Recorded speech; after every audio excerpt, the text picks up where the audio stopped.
اف چه مسلمانیه؟ اف براین ما مسلمان دف جمع برنادن.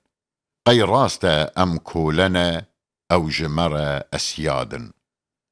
حق جنو حقوق انسان دخوازن لدستور زمان ما جمره قط نادن. لمجلسا امن ناوی هر کسی دبیجن لی ام دبیراوان نای ناوی ما هل نادن. هن ما دکن عرب و هن ما دکن ترک و فارس لی نراسته ام ملتکی خرطو اکرادن. برمای مدو صوبارو نایری و حورن زاروین رستم و شیرگوه و صلاح و فرهادن.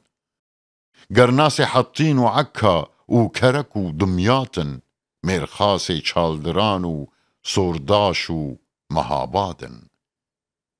براین ما خو حسیب دکن آزاد و ام کوله تا سرمایه دار هنه نه او آزادن و نه ام آزادن.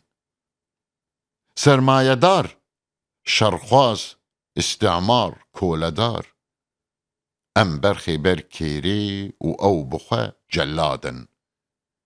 ام شر ناخوازن هاشتی خواز و آزادی پرست دوی دست و لنگ خواه بهوره امرادن.